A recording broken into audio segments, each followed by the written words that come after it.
अस्सलाम वालेकुम दोस्तों।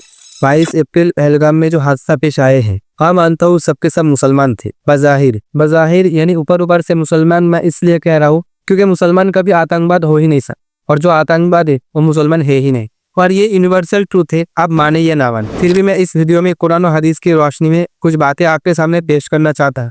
जैसे कि दोस्तों, हर सिक्के के दो पहलू होते हैं और एक पहलू को पकड़कर जो दिखाया जा रहा है ये नया नहीं है। खासकर इस लाइन को बार बार कोट किया जा रहा है, इस लाइन को बार बार दिखाया जा रहा है कि क्या तुम मुसलमान हो, अगर मुसलमान होगे तो तुमको छोड़ दिया जाएगा, और हिंदू हो तो मरने के लिए तैयार हो जा। और दोस्तों, पेनफुली ऐसा ही है। पहलगाम के हादसे में मौजूद जितने भी हिंदू भाई और टूरिज्म जो टूरिस्ट बाहर से आए हुए थे, उन सबका रिलीजन धर्म पूछकर उन सबको कत्ल किया गया। और जो ये कातिल है, आतंकवाद है, ये मलून बदबख्त, ये मुसलमान के चेहरे को इस्तेमाल किया। आई होप सबके सब पकड़ा जाए। ये चार और इनके साथ जितने भी इन्वॉल्व थे सबकी सजाए मौत हो। और मेरी ख्वाहिश तो ये है बेसिकली इस केस में इस्लामिक लॉ को फॉलो किया जाए, बीच चौराहे पर खड़ा करके सबके सामने इन लोगों को इनकाउंटर किया जाए, और वो भी लाइव जैसे यूएफसी फाइट और आईपीएल होता है, तब जाकर थोड़ा खून ठंडा होगा। लेकिन दूसरी तरफ जो हकीकत में मुसलमान है, वहाँ के रहने वाले हैं, जो बहादुरी या जो हिम्मत दिखाई, लोगों को जैसा प्रोटोकॉल और सेफ्टी दिलाने की कोशिश की गई, उस चीज को नजरअंदाज किया गया। फिर भी दोस्तों, ये हादसे ने जलने पर नमक का काम किया। यानी जो मुसलमान लीडर्स, मुसलमान स्कॉलर्स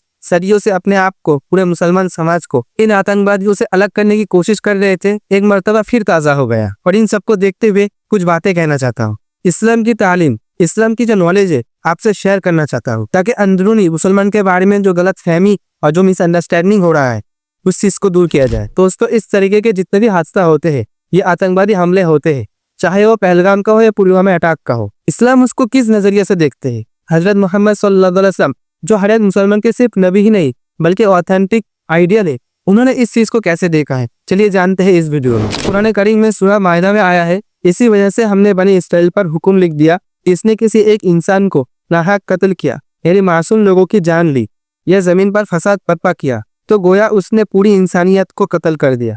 और किसी एक को जिंदा रखा, बचा ली, गोया उसने पूरी इंसानियत को जिंदा रखा, उसने पूरी इंसानियत को बचा ली। इस आयत में नाहक कत्ल की शिद्दत से मजम्मत की गई। ये हुक्म पहले बनी इसराइल के लिए था, लेकिन पूरे इंसानियत के लिए एक आम पैगाम है। एक मासूम शख्स का जान लेना पूरे इंसानियत के कत्ल कर देने के बराबर करार दिया गया, क्योंकि इसने जिंदगी की हुर्मत मिट जाती। अगर इस पर एक्शन ना लिया जाए तो इंसानी जान की इज्जत और कीमत खत्म हो जाएगी। हर दूसरे दिन अनगिनत लोगों को कत्ल कर दिया जाएगा, इसलिए इतनी सख्ती से रोका गया। अब दोस्तों, at the point it's important to note that कि आयत में लिखा है एक मासूम शख्स को कत्ल करना पूरी इंसानियत को कत्ल करने के बराबर है, जिसमें ऑब्वियसली सिर्फ मुसलमान तो नहीं है, पूरे इंसानियत है। यानी हमारे नजदीक ये सिर्फ 26 नजर आ रहा है, लेकिन अल्लाह ताला के नजदीक ये 26 नहीं बल्कि इस दुनिया में जितने इंसानियत की आबादी है उसको 26 से मल्टीप्लाई करो, और जो अदद, जो डिजिट आएगा अल्लाह ताला वो देख रहा है।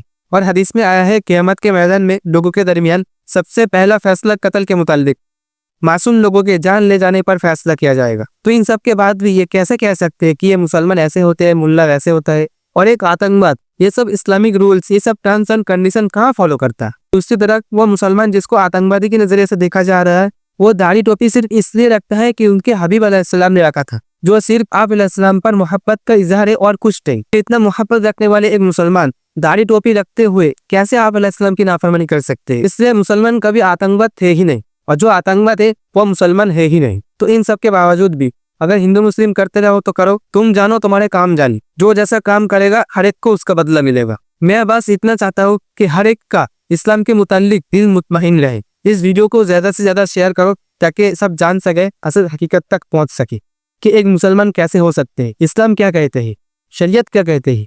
और वेट, मेरा कुछ सवाल है, बल्कि मेरा नहीं, हर इंडियन इस सवाल को जानने के लिए तो ये जो सवाल है, ये हमारे सिस्टम के अंदर कौन है जो ये इंफॉर्मेशन दे रहा है? क्या हमारे सिस्टम के अंदर कोई कमी है जिसे ढूंढ निकालने की दरकार है? सरकार बार बार बोलती आई है कि एकदम नॉर्मलसी हो चुकी है। नॉर्मलसी नहीं है। 2018 से लेकर 2022 तक आंकड़े बताते हैं 174 डेथ्स हो चुकी हैं